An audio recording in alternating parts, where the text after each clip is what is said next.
ይህ በቂርቆስ ክፍለ ከተማ ስር የሚገኙ ሁሉም ትምህርት ቤት ተማሪዎች የፈጠራ ስራቸውን የሚያሳዩበት የሚወዳደሩበትና ልምድ የሚቀያየሩበት አውደ ርዕይ ነው።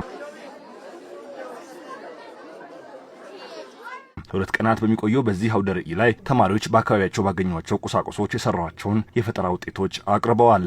እዚህ ላይ የሰራሁት በአግሪካልቸርና በፊዚክስ ዘርፍ ነው የሰራነው። በቲም ነው፣ አንድ ላይ ሆነን ነው። ቲም ኔማችን ደግሞ ዲጂታል ኢትዮጵያ ነው። የሰራነው ሁለት ነገር ነው። አንደኛ ነገር የንፋስ ኃይልን የንፋስ ጉልበትን ወደ ኤሌክትሪክ ጉልበት የሚቀየር ሲሆን፣ አንደኛው ደግሞ በበሬ የምናርሰውን መሬት በሮቦት የሚያርስ ነው ማለት ነው። የገዛነው ነገር ቢኖር አንድ ነገር ብቻ ነው። ምንም ከአካባቢያችን ላይ በምናገኘው ነገር ነው የተጠቀምነው።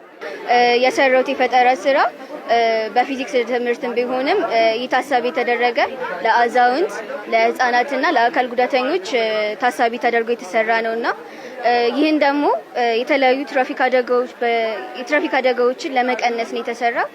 በኢትዮጵያ ብዙ በትራፊክ አደጋ የሚሞቱ ብዙ ሰዎች አሉና ያንን ለመቀነስ ነው የተሰራ ማለት ነው። ይሄኛው የሚሰራው በቀረብ ስንል ሴንሰሩ በራሱ ሴንስ አድርጎ ይከፈታል፣ ለ5 ሰከንድ ይቆያል። እዚህ ጋር የሰራነው ደግሞ ለኤስአይኤ ዌብሳይት ነው። ዌብሳይቱ ደግሞ ቆሻሻ ለመጣልና ቆሻሻ ለመሰብሰብ ለመርዳት ነው። እዚህ ሰራ ነው የስተዲ ኢፊሺየንሲ አፕሊኬሽን ነው፣ ዌብ አፕሊኬሽን ነው። ይሄ የሚያደርገው የተማሪዎችን ጥናት ለማፋጠንና ሲያጠኑ እንዳይቸገሩ መሀል ላይ እንዳይቀሩና ሌላ ጊዜ እንዴት እንደሚያጠኑ ሞኒተር ራሳቸውን ለማድረግ ነው። አንድ መጀመሪያ የሰራ ነው ዌብ አፕሊኬሽን ነው። ሁለተኛው ደግሞ ሲያጠኑ ደግሞ እንዳይቸገሩ ወይም ክሊን ኤነርጂ ነገር እንዲሆንላቸው ሶላር ላምፕም ሰርተናል፣ ለማጥኛ ላምፕ የሚሆን። ተማሪዎቹ የፈጠራ ስራቸውን ያቀረቡበት ይህ አውደ ርዕይ ልምድ እንዲለዋወጡና የተለያዩ የፈጠራ ስራዎችን እንዲመለከቱ ያደረገ ስለመሆኑም ገልጸዋል። እዚህ ጋር አሁን የምታዩት አንድ ሰው ብቻ አይደለም ፈጠራውን የሚያመጣው ብዙ ሰው ነው እና ደግሞ አሁን በየትምህርት ቤት ውስጥ ከሆነ ብዙ ተማሪ አይኖርም፣ እርስ በራስ ነው። እዚህ ግን ብዙ ተማሪ ስለሆነ ያለው እውቀትን ነው እንቀያየራለን ማለት ነው። ከብዙ ትምህርት ቤቶች ጋር ልምድ ተለዋውጠናል። ከብዙ ትምህርት ቤቶች ጋር ከሲያትል አካዳሚዎች ጋር ተገናኝተናል።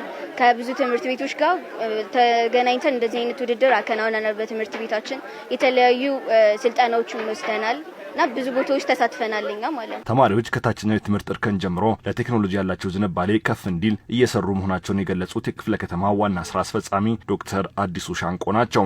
ተማሪዎቻችን ስራ የሚፈጥሩ ቴክኖሎጂን የተላመዱ ቴክኖሎጂ ማላመድ ብቻ አይደለም፣ ቴክኖሎጂ ማኒፑሌት ማድረግ የሚችሉ ቴክኖሎጂ መፍጠር የሚችሉ ቴክኖሎጂ ማስተዋወቅ የሚችሉ እንዲሆኑ በትምህርት ዘርፍ እንደ ሀገር ሰፊ ስራ እየተሰራ ነው ያለው።